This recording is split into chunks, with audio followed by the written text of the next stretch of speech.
Bonjour chez vous. Nous sommes heureuses de vous retrouver une fois de plus dans l'utile et l'agréable. Nous espérons que vous allez bien par la grâce de Dieu, que vos vacances se passent bien pour ceux qui sont en vacances, ceux qui travaillent, ceux qui bougent, que la paix de Dieu est votre partage. Ce matin, nous allons parler du contentement. Et pour parler du contentement, nous avons sur ce plateau, nous recevons pour vous le Docteur Rebot. Bonjour, Docteur Rebot. Bonjour, maman Serge. Comment vous allez, Docteur Rebot? Dieu fait grâce, je vais bien. Nous bénissons le Seigneur pour votre présence. Nous avons également le Pasteur Moïse. Bonjour, Pasteur Moïse. Bonjour, maman Serge. Comment allez-vous? Non, Dieu nous fait grâce. En famille? Toujours bien. Ok, j'aime bien demander cela. Alors, nous bénissons Dieu parce que nous espérons que vous allez aussi bien. Alors, nous allons parler du contentement. Le contentement, pourquoi le contentement? C'est quoi le contentement? Est-ce qu'il faut se contenter? Et sinon, toutes les contours, toutes les questions qui tournent autour de ce contentement-là, c'est ce dont nous allons parler aujourd'hui. Et nous espérons qu'à la fin de cette émission, vous allez être bénis par ce dont nous allons parler ce jour. Mais avant cela, nous allons prendre le verset du jour avec le docteur Rebot.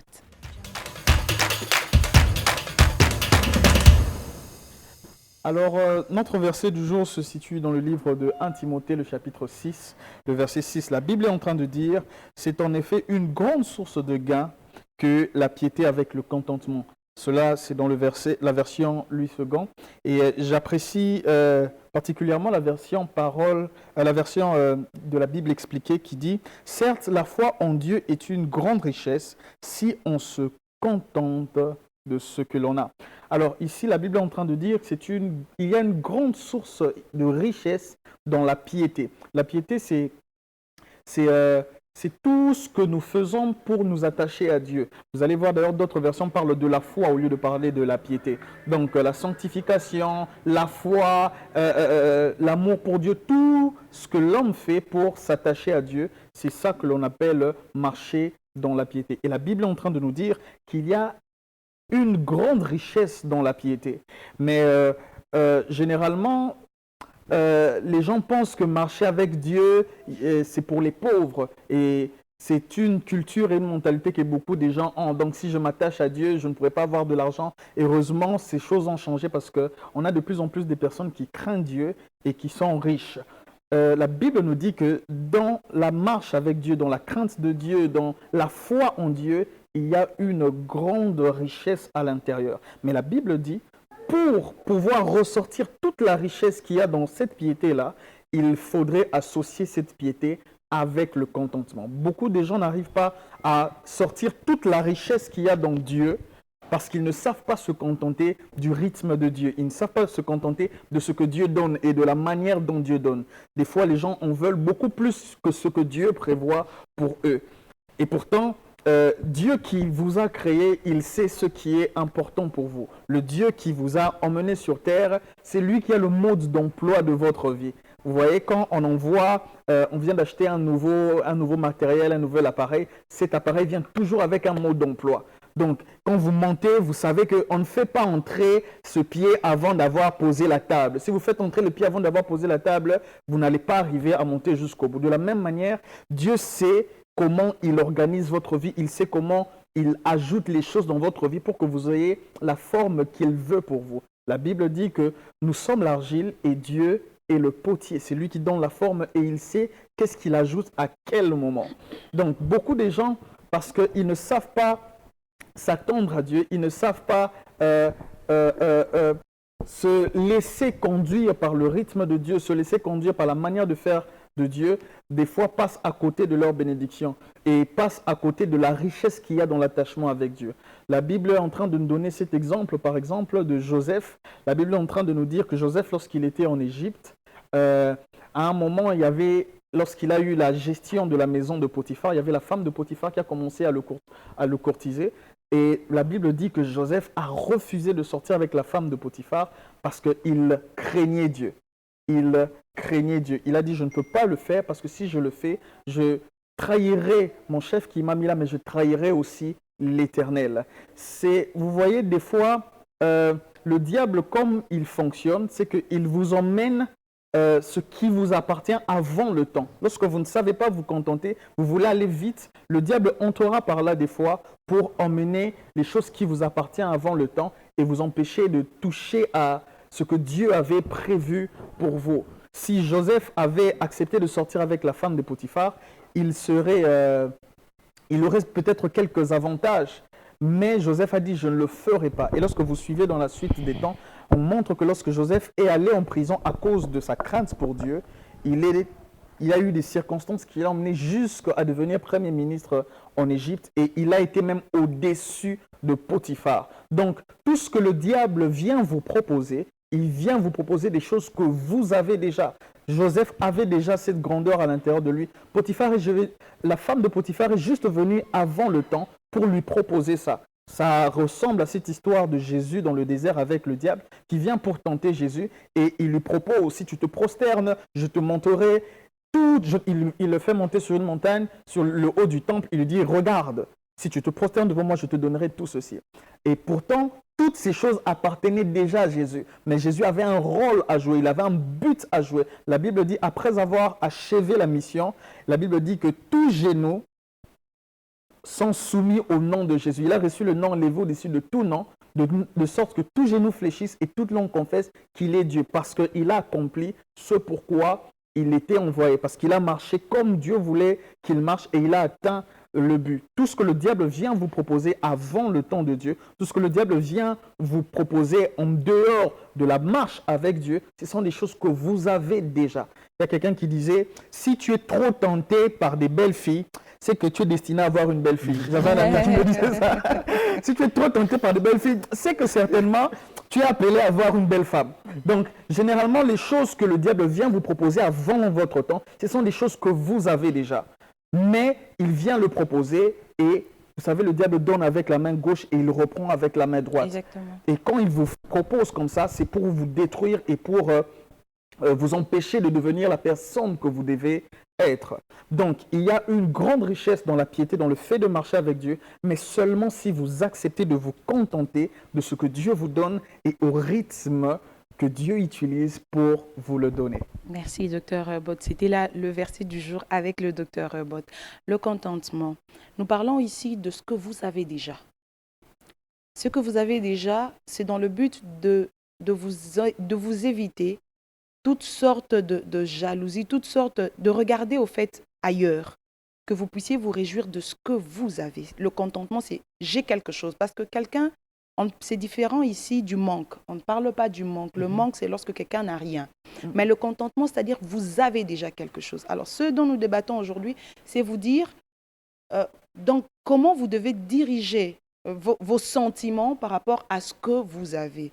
Donc, c'est quelqu'un qui doit se réjouir de ce qu'il a déjà, de ce qu'il possède. Mais, Pasteur Moïse, dites-nous un peu, est-ce qu'il y a des avantages au contentement, à se réjouir de ce que l'on a déjà, que ce soit peu, que ce soit beaucoup? Là, nous allons y arriver. Mais est-ce qu'il y a des avantages à se suffire de ce que l'on a? Effectivement, Maman Sergine, d'abord, merci pour la parole. Il y a vraiment beaucoup d'avantages qui sont attachés par le fait que nous puissions nous contenter de ce que nous avons. Okay. Déjà, vous avez dit que le contentement, ce n'est pas l'état de celui qui manque, mais l'état de celui qui a quelque chose et qui doit se satisfaire, se réjouir de ce qu'il a déjà. Alors, le contentement nous apporte la paix. Vous voyez, quand vous n'avez pas le regard tourné ailleurs pour envier, pour chercher à voir ce que l'autre a, mais qui n'est pas forcément dans la lignée de votre destinée.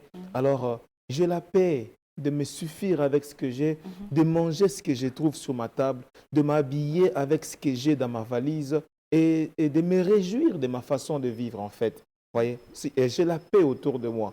Donc, je ne me bats pas pour des choses que je n'ai pas, vous voyez, et qui sont entre les mains d'autres personnes. Donc, j'ai la paix dans mon cœur. Okay. Et deuxièmement, celui qui se contente de ce qu'il a s'empêche de l'envie. Vous voyez, lorsque nous envions, ça veut dire que j'oublie un peu ce que j'ai, je vais avoir ce que l'autre a. Vous voyez un peu ça. Et en voulant avoir ce que l'autre a, plusieurs tombent dans le piège de l'ennemi. Et qu'est-ce qu'il fait? Il va empoisonner pour avoir la position que l'autre a.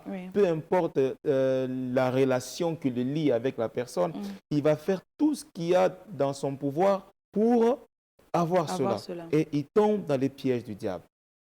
Vous voyez un peu ça? Oui. Et si je suis dans le contentement, au-delà du fait que je m'empêche de tomber dans l'envie, je m'empêche encore de tomber dans la jalousie. Vous voyez, la jalousie, on nous dit aussi que c'est le fait d'avoir une colère de quelque chose que je n'ai pas, que je ne possède pas, ou que je cherchais mais que je n'ai pas trouvé. Vous voyez, il y a de ceux-là, il a envie d'avoir quelque chose que l'autre a, il s'est battu, il a fait tout ce qu'il pouvait faire pour avoir, il n'a pas trouvé. Après, qu'est-ce qu'il dit? Il commence maintenant à avoir une mauvaise langue contre la personne. Vous voyez, s'il a ça parce qu'il a touché le fétiche, s'il a ça parce qu'il s'est prostitué, s'il a ça parce qu'il a fait... Il commence à critiquer, il commence à détruire la personne qui a ce que lui cherchait à avoir. Vous voyez? Ce n'est pas parce que la personne a forcément suivi les voies qu'il est en train de dire là, mais c'est parce que le manque le pousse à jalouser en fait. Cette grande colère-là, il devient aigri, il devient méchant, il devient un peu vraiment difficile à reconnaître en fait. Vous voyez un peu ça. Et par le contentement, qu'est-ce qui se passe? Je m'empêche les complexes d'infériorité. Vous voyez, il y a des personnes, parce qu'il n'est pas content de sa position, parce qu'il n'est pas content même de sa teinture. Vous voyez, je suis noir, mais vous voyez, pendant ces moments-ci, il faut que. Alors, qu'est-ce qu'il fait? Il n'est pas content dans l'ensemble des gens qui n'ont pas sa teinture. Il a envie d'être comme tout le monde. Vous voyez, je n'ai pas les mèches, ok, ça va. Et quand il se met autour de ceux qui ont des mèches, il se sent un peu comme étant inférieur, comme étant démuni, comme étant nul, alors qu'il n'est pas nul. Vous voyez, ce n'est pas parce que je n'ai pas le véhicule que je suis nul, non. Le problème, c'est que le temps, c'est un problème de saison. Vous voyez un peu ça. Ce que l'autre a, il m'a simplement dévancé. Et moi, je veux venir à mon temps. Dieu fait toutes choses bonnes à son temps. Vous voyez un peu ça. Et la dernière des choses que j'aime le plus, que c'est lui qui se contente de ce qu'il a, c'est lui qui sait se satisfaire, se suffire de ce qu'il a, sait comment s'organiser. Et il s'empêche de dette. Maman Sergine, vous savez, il y a des gens qui utilisent ce que notre père appelle souvent la théorie de l'entonnoir renversé. Il gagne peu, mais il dépense beaucoup. Pourquoi? Parce qu'il veut avoir un standing qu'il n'a pas. Vous voyez un peu? Ou soit il était dans un autre standing, mais il n'est plus là. Mais il veut seulement garder là, qu'on me voit, je suis là, c'est moi, c'est moi. Alors que ce n'est plus la situation. C'est pourquoi l'apôtre Paul dit, je sais vivre dans la pauvreté, je sais vivre dans la richesse. Donc je sais m'adapter dans toutes les circonstances en fait. Vous voyez un peu ça. Ce n'est pas parce que je n'ai pas des millions et que dans mon salaire de $100, je vais vivre comme celui qui gagne $500. C'est impossible. Impossible. Et celui qui veut le faire, qu'est-ce qu'il va faire? Il aura des dettes partout, dans des banques, chez les voisins. Et vous verrez que même sa façon de vivre, même sa relation va s'abîmer. Involontairement, il détruit sa réputation et sa relation. Ce n'est pas parce que je n'ai pas assez d'habits que je dois commencer à emprunter ça et là. Tu verras une personne qui a un pantalon qui n'est pas à lui, la chemise qui n'est pas... Donc, comme il est habillé là, c'est son corps qui est à lui. Vous voyez un peu ça. Donc, le contentement me pousse même à valoriser la pauvre culotte que j'ai là. La petite culotte que j'ai là.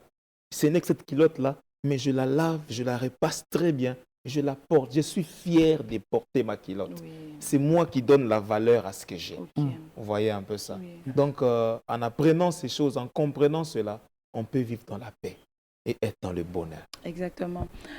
Au fait, pendant que le pasteur Moïse parlait, il y a des choses qui montaient en moi.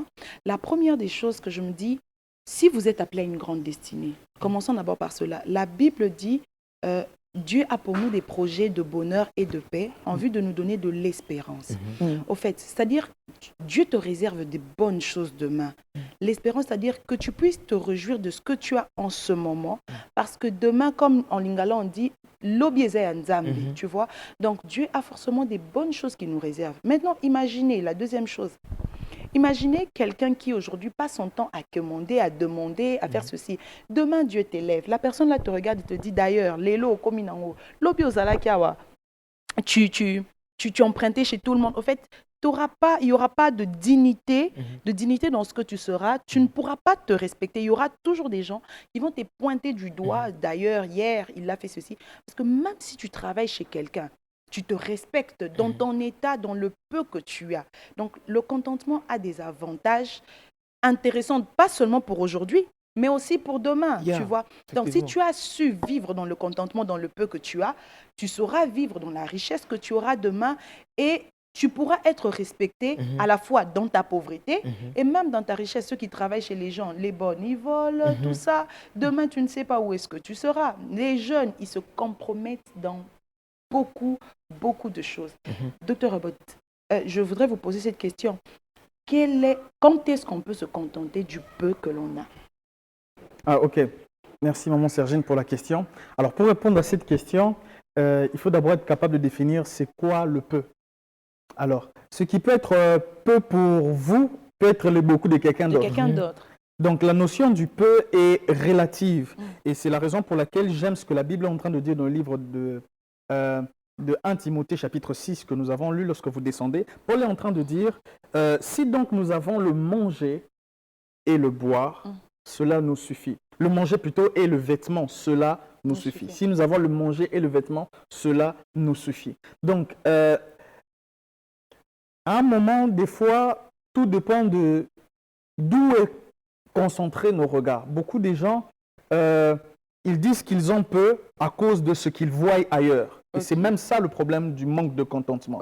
Votre peu est défini par ce que Dieu vous donne ou par ce que l'autre a. C'est comme ça que Pasteur Moïse a parlé aussi de la jalousie. Paul est en train de définir, et j'aime cette explication, il dit le peu, le nécessaire, si vous êtes capable de manger et de vous habiller, de ne pas être nu, c'est déjà suffisant pour vivre déjà. Et lorsque vous savez manger quand même et vous vêtir, Dieu se charge du reste. C'est comme ça que la Bible dit aussi, David qui est en train de dire, j'étais jeune, j'ai vieilli, je n'ai point vu un juste abandonné, ni sa postérité mendiant son père. Dieu dit, il est en train de, dans le livre de Matthieu, il dit, lui qui vêtit les arbres des champs et donne la nourriture aux oiseaux, comment ne peut-il pas nous prendre soin de nous, ses enfants? Vous allez remarquer, il parle de vêtir et nourriture aux oiseaux. Il y a le manger et le vêtir, ce sont les besoins primaires. Généralement, on entre dans ce manque de contentement quand on veut aller au-delà. Paraître. On veut que les gens voient, vous voyez? Donc, il faut qu'on te voie. Exactement. C'est public. Voilà, il faut que lorsqu'on te voie, on sente que tu es là. La Bible est en train de dire que le peu, c'est la nourriture et le manger. Et beaucoup de gens ont vendu leur vie tout simplement parce qu'ils sortent de ces besoins primaires-là. Ils ne vont pas dans le rythme que Dieu leur donne parce qu'ils veulent des iPhones, ils veulent s'habiller d'une certaine manière, ils veulent vivre dans un contexte qui n'est pas le leur. En réalité, la Bible est en train de dire que le peu là, si vous regardez bien de votre vie, vous l'avez déjà. Et vous pouvez vivre avec et avancer dans le chemin que Dieu fait, qu'il vous ouvre. Petit à petit, Dieu prendra soin de vous. Vous ne manquerez de rien. Jésus-Christ a vécu sur terre. La Bible dit qu'il n'était pas riche, mais il ne manquait pas non plus de quelque chose. C'est ça la vie d'un chrétien. Dieu qui, même quand vous êtes orphelin, même si vous manquez de parents, aujourd'hui vous pouvez dormir sans avoir mangé, demain peut-être, mais Dieu ne laisse pas ses enfants manquer de nourriture et de vêtements. C'est ça que la parole de Dieu est en train de dire. Il s'arrangera pour que vous ne manquerez pas de quoi manger, de quoi vous vêtir. Si la famine vous a tapé pendant un temps, ce n'est pas la fin, du monde. Dieu, en qui vous avez placé votre confiance, prend soin de vous. Et il saura comment, petit à petit, vous ajouter richesse sur richesse jusqu'à atteindre la richesse qu'il a cachée dans votre vie et que vous arriviez à le manifester. Donc le peu, c'est une notion relative. Dès que vous pouvez manger et vivre, vous pouvez vous contenter de ça pour avancer et aller dans le chemin que Dieu a prévu pour vous. Merci, Dr. Robot. Dieu est bon. Dieu est bon, j'aime bien le dire, parce que si vous n'appartenez pas à Dieu, vous ne saurez pas vivre dans le contentement parce qu'il faudrait faire confiance au Dieu du contentement. Parce que c'est lui, au fait, qui constitue pour vous cette manne-là dans le désert. Il y a des moments où vous traversez une période, vous sentez comme s'il y a quelqu'un qui veille. Exact, les poches sont vides, mais tu sors, tu reviens, il n'y a pas des situations, c'est pas payé, tu vois, ça se débloque d'un côté. Au fait, le Dieu du contentement reste une couverture pour vous pendant les moments de manque et de trucs. Je pense que même le témoignage, c'est très important à ce niveau-là. Il sait pourvoir, si je peux ajouter un petit élément. Même dans le désert, la Bible Oui. dit que Dieu a été capable, dans le désert, Oui, de prendre soin des enfants d'Israël. oui. C'est comme ça que la Bible dit même que l'homme ne vivra pas que du pain seulement, mais il vivra de toute parole qui sort de la bouche de Dieu. Ok. Le pain, dans ce contexte-là, je dis souvent, représente la nourriture normale. Ok. Ça veut dire le chemin normal pour être nourri. Oui. Vous voyez, Mm. le pain, c'est la nourriture normale. Ça veut dire qu'en tant qu'enfant, la nourriture, tu dois l'avoir des parents. Les frais, tu dois l'avoir des parents. C'est le chemin normal de la nourriture. Mais la Bible dit, l'homme ne vivra pas du pain, mais de tout ce qui sort de la bouche De du Dieu. Seigneur. Ok. Et vous voyez que dans le désert, les enfants d'Israël, ils n'ont pas mangé les pains, mais il y avait eu la manne. Oui. Et leur ventre a mangé. Oui. Donc ce n'est pas une parabole qui est utopique, non, c'est une parabole qui a un sens. Ok, Ils n'ont qui est pas eu le réelle. pain, mais Dieu a pourvu. Dieu a sorti quelque chose de sa bouche qui a remplacé le pain. Ok. Vous voyez, même si la source naturelle par laquelle vous devez être prise en charge, la source naturelle par laquelle vous devez être vêtir, il n'y en a plus, Dieu Reste en qui vous croyez Croyez. est celui qui pourvoira. Il va créer des chemins surnaturels pour vous nourrir, pour vous vêtir, pour prendre soin de vous, de sorte que vous ne manquiez de rien. Le Jéhovah Jireh. Yes. Le Jéhovah Jireh. Nous l'aimons beaucoup, nous, les Jéhovah Jireh, et nous vous le proposons au Yes. jour le jour. Au Amen. jour le jour. Pasteur Moïse, quel est comment le dire, quel est le piège caché derrière un faux contentement? Yeah. Merci, maman Sergine. D'abord, le faux contentement, c'est le fait qu'une personne s'arrête à se contenter de ce qu'il a sans fournir des efforts pour avancer, Ok. sans chercher à avancer en fait. Je donne un exemple. Je suis travailleur et j'ai des capacités, j'ai des talents, je sais comment développer ou bien créer des choses et qui peuvent me faire gagner un peu plus. Mais dans mes faibles commencements, je gagne peu. Alors je dis, bon, ça va, je dois me contenter, je reste là, je gagne peu. Non, non, non, non. Je me redire que ce n'est pas parce que tu as commencé dans le peu que ta vie finira dans le peu. Yes. Le faible commencement n'est pas la finalité d'une vie. Ok. Vous voyez? Parce que la Bible est en train de dire que mon serviteur s'élèvera, il s'élèvera plus Plus haut. haut. Vous voyez? Avant d'arriver vers les plus hauts, il s'élève. Donc il y a un point de départ Petit qui à te petit. permet d'avancer. Alors le piège du diable sur lequel, c'est de te garder cantonné sans faire des efforts, sans fournir des efforts, sans travailler, vous voyez? Sans multiplier des efforts pour atteindre un sommet, pour travailler. Dieu, c'est un bosseur. Dieu ne s'est pas limité seulement à séparer le ciel de la terre, mais les jours suivants, il a travaillé. Vous voyez, il est allé jusqu'au 7e jour pour se reposer. Donc, tous les jours-là, il travaillait, il innovait. Oui. Il ne s'arrêtait pas quelque part. Oui. Vous voyez. Mais le chrétien, aujourd'hui, vous voyez, non, non, bon, ça va, je suis chrétien, je veux rester là. contente. Et c'est même ça qui fait que beaucoup ne travaillent pas comme il se doit.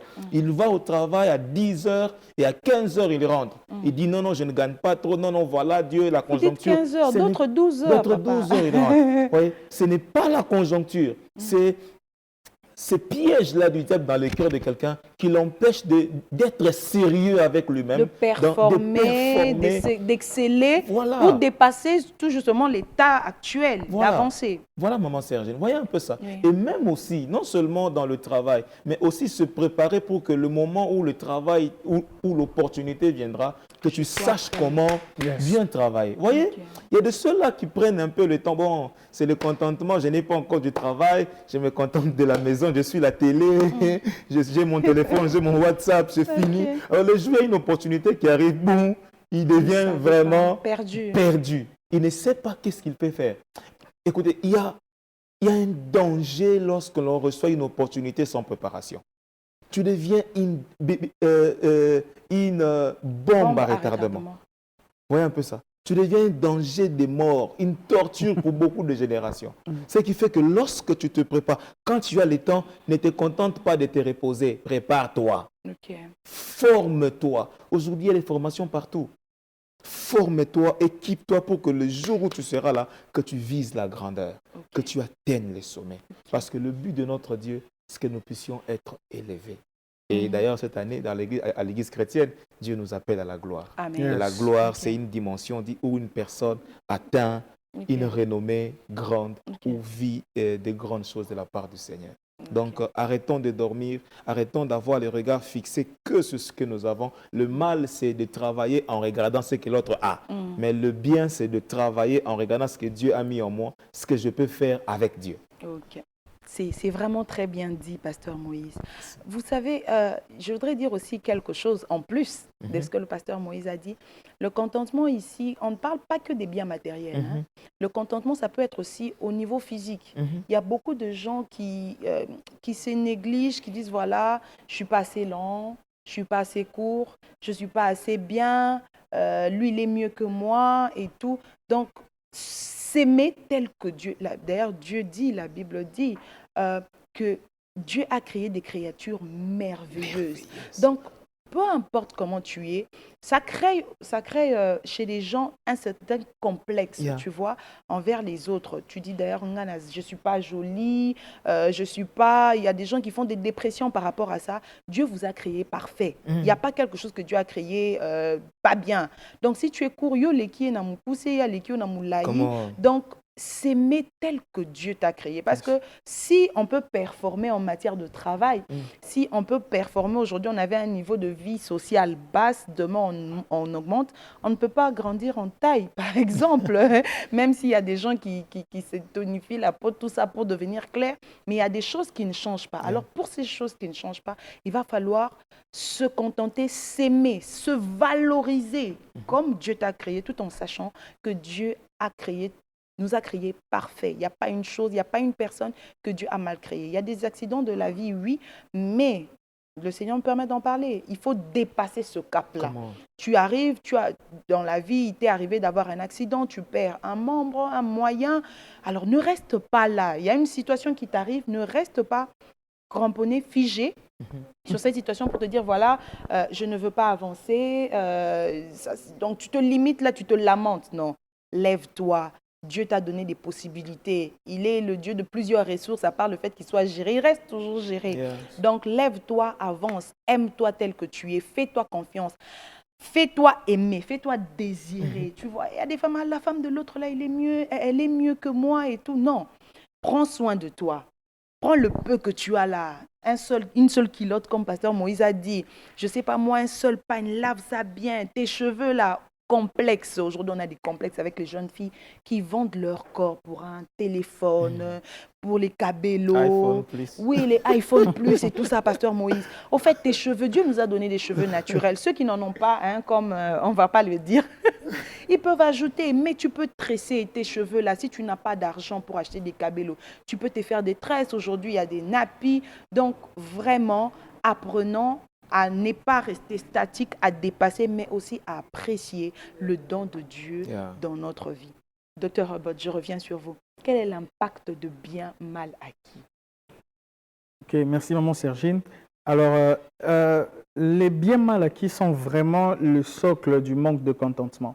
Parce que lorsque vous ne savez pas vous contenter de la voie naturelle dans laquelle Dieu a décidé de vous bénir, votre salaire normal, le fruit de votre travail, vous passez généralement par des voies détournées. Et c'est grave. Et nous rencontrons plusieurs personnes qui sont dedans, qui font des coups bas, qui font des détournements, tout simplement parce qu'ils ne savent pas se contenter de ce qu'ils ont. Et la Bible est en train de dire la bénédiction de l'Éternel, c'est celle qui enrichit et qui ne se fait suivre d'aucun chagrin. Frères, sœurs, vous qui me suivez chez vous, il n'y a aucune richesse que vous aurez en dehors du chemin de Dieu qui va durer et qui vous donnera la paix. Je l'ai dit tantôt, le diable, c'est quelqu'un qui prend avec la main droite, avec la main gauche et qui arrache avec la main droite. Il vous donne l'argent aujourd'hui, il vous donne le succès demain et le lendemain, vous pleurez, vous devez sacrifier, vous devez... Tout ce que vous acquérez par un mauvais chemin, vous le regretterez certainement un jour. Ce que vous recevez de Dieu est maintenu par Dieu. C'est ça la beauté de prendre les choses que Dieu lui donne au moment où il les donne. Parce que lorsque Dieu te bénit, il protège la bénédiction qu'il t'a donnée. Ok. La Bible dit que l'ange de l'Éternel campe autour de ceux qui le craignent pour les arracher du danger. Il veille. La même parole de Dieu est encore en train de dire que Dieu est celui qui agrandit et qui affermit les choses. Ok. Ça veut dire que lorsqu'il t'élève, il ne fait pas que t'élever, mais il te fait affermit. asseoir. Il rend ta bénédiction solide, Ok. au point où tu es inébranlable, au point où on ne peut pas toucher. Voilà ce qui arrive lorsque on prend ce que Dieu nous donne et quand on suit le chemin que Dieu a tracé. Beaucoup de gens vont jusqu'à tuer. Aujourd'hui, il y a des gens qui tuent, même ils empoisonnent pour prendre le poste de quelqu'un. Beaucoup de gens, et c'est ça la mauvaise mentalité que beaucoup ont. J'allais dire les Africains, mais c'est partout. C'est partout. Les gens croient que, il y a certains qui croient que pour être béni, il faut que l'autre soit maudit, il faut que l'autre souffre. Ça veut dire que moi, pour que je sente que je suis riche, il faut que dans tout le mon monde quartier autour ici, soit pauvre. Vraiment. Donc je dois être le seul qui a la grosse voiture. Là, quand j'entre, tout le monde doit me remarquer. Ouais. Alors ça, c'est vraiment une très mauvaise conception de la bénédiction. Parce que justement, la bénédiction, selon Dieu, c'est que ta bénédiction doit apporter les à autres. d'autres. Exactement. Parce que lorsque tu es le seul béni dans un coin, tu vas souffrir. souffres, Parce que tu souffres. toutes ces personnes-là Auront les yeux viendront fixés vers toi. C'est là que la jalousie entre. C'est comme ça que quelqu'un qui est vraiment béni veut que les autres soient aussi bénis. Ok. Vous voyez? Et c'est comme ça qu'on on a l'habitude, il y a un adage qui a l'habitude de dire que les gens qui ont une grande vision ne peuvent pas réfléchir de cette manière-là parce que dans le ciel, il n'y a pas d'embouteillage. C'est sur la terre qu'il y a de l'embouteillage. Dans les grands hommes, les gens qui ont une grande pensée, qui voient loin et qui sont appelés à la richesse, ne conçoivent pas la richesse de cette manière-là. Pour être béni, vous pouvez être béni, votre frère aussi est béni. La Bible dit, la bénédiction que Abraham a eue, ça affectait son neveu Lot qui était sorti avec lui. Au point où ils avaient des richesses, au point où ils ne pouvaient même plus rester. L'endroit où ils étaient était devenu petit pour eux deux. Donc, la vraie richesse, celle qui vient de Dieu, elle vous apporte la bénédiction et elle ne détruit pas les autres. Elle ne vous fait pas pleurer, elle ne fait pas pleurer les autres. Et c'est une bénédiction que Dieu lui-même conserve. Il s'assure à ce que ça ne tombe pas. C'est la raison pour laquelle tout ce que vous recevez dans la prière est maintenu dans la prière. Tout ce que vous recevez chez Dieu est maintenu par Dieu. Beaucoup de gens ont reçu des choses de Dieu et après, ils ont crié, ok, c'est bon. Bye bye le Seigneur. Donc, il a reçu, il a prié, il faisait des retraites pour avoir le boulot. Dès qu'il a eu le boulot, il n'a plus le temps pour venir à l'église. Il appelle le pasteur. Non, je suis occupé, tout ça là. Frère, tu as oublié les semaines, les retraites que tu prenais pour prendre le travail. Vous voyez? Et c'est là que ça devient un piège. Quand une bénédiction... Et même dans le contentement, il y a l'aspect de l'action de grâce, de dire merci par rapport à ce que l'on a. Exactement. C'est une manière de reconnaître que cela vient de Dieu. Et lorsque tu reconnais que cela vient de Dieu, tu ne peux pas tourner le dos à Dieu. Vous voyez? Et lorsque la bénédiction que Dieu te donne devient pour toi quelque chose qui t'empêche à servir Dieu, le diable entre là. Ce n'est plus Dieu. Vous voyez, si le travail qui était censé être une bénédiction t'éloigne de Dieu, c'est qu'il y a le diable qui a utilisé ça comme une brèche. Souvenez-vous des enfants d'Israël dans l'Égypte. Je finis par là, le livre d'Exode, chapitre 1er. Lorsque les Égyptiens ont vu que les enfants d'Israël se multipliaient, ils devenaient nombreux, le pharaon a dit, il faut que je trouve un moyen de les arrêter de se multiplier. Et la méthode qu'il a trouvée, c'est il a augmenté la charge de leur travail. Pour qu'ils n'aient pas le temps de travailler, d'aller vers leurs femmes pour se multiplier, et pour qu'ils n'aient pas la force et les énergies pour aller vers leurs femmes. Donc, c'est ça que le diable fait. Tu es tellement busy que tu n'as plus le temps, tu n'as plus l'énergie, tu rentres le soir, tu es cassé, tu ne sais plus prier. Ce travail-là qui était censé te bénir, avec lequel tu peux donner l'offrande, tu peux aider ceux qui sont démunis, devient une source d'éloignement de Dieu. Ça, c'est une stratégie que le diable utilise et nous devons être lucides dans ça. Ce que Dieu nous donne, nous devons être capables de lui remettre ça et lui rappeler que tu restes le seul qui compte dans ma vie. Nous pouvons donc dire qu'il s'agit ici de la bénédiction selon Dieu, comme Dieu voit la bénédiction. Alors tout doucement, nous allons vers la fin de notre émission et avant cela, nous allons prendre notre rubrique « Il est écrit ».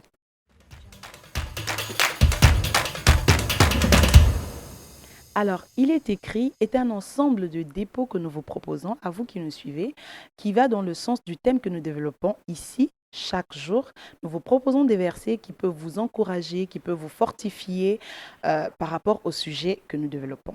Alors aujourd'hui, nous vous proposons quelques versets.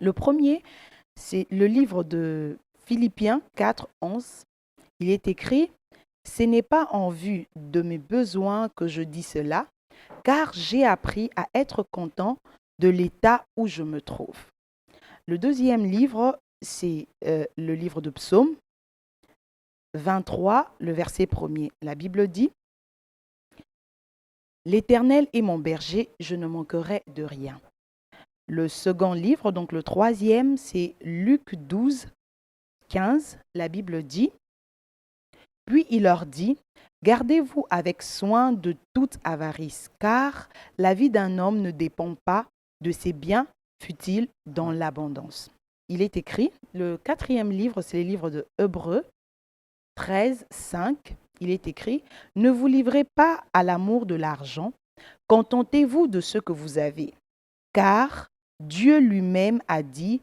je ne te délaisserai point et je ne t'abandonnerai point. Notre cinquième verset se trouve dans le livre de Proverbes 15, 16. La Bible dit, mieux vaut peu avec la crainte de l'Éternel qu'un grand trésor avec le trouble.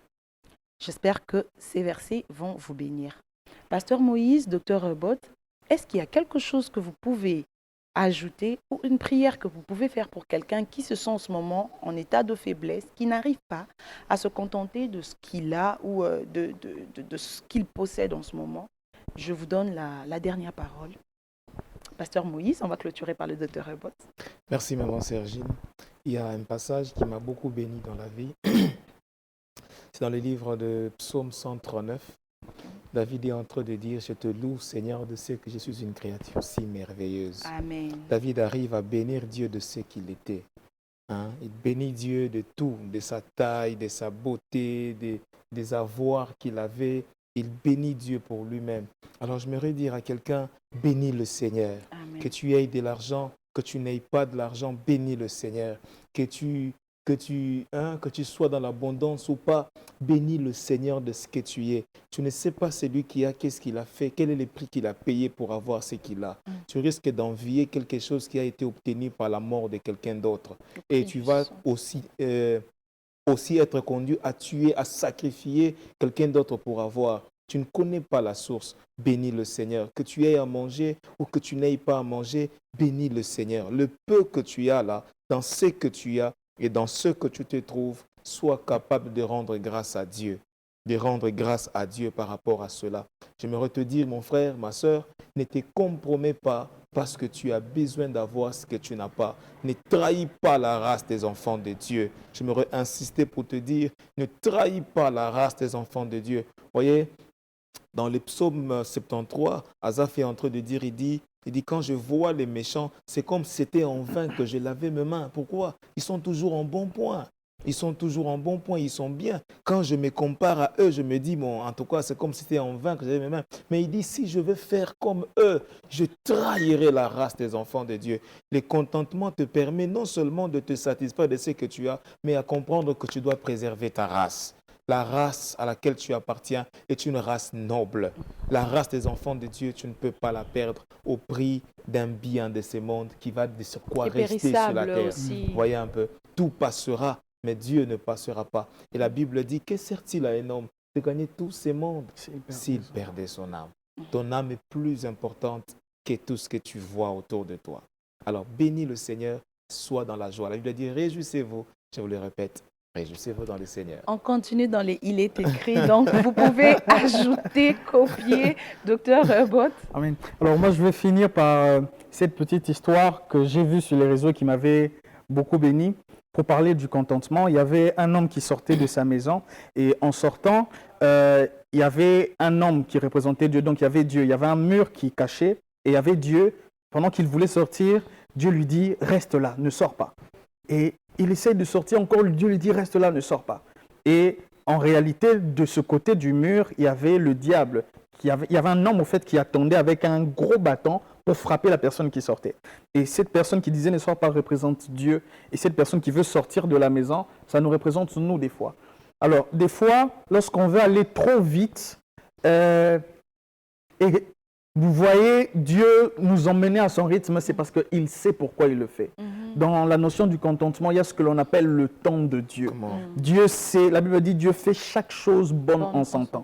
La Bible dit, humiliez-vous sur la main puissante de Dieu, afin qu'il vous élève au temps convenable. Ça veut dire, dans l'élévation, il y a un temps convenable. Tout moment n'est pas bon pour votre élévation.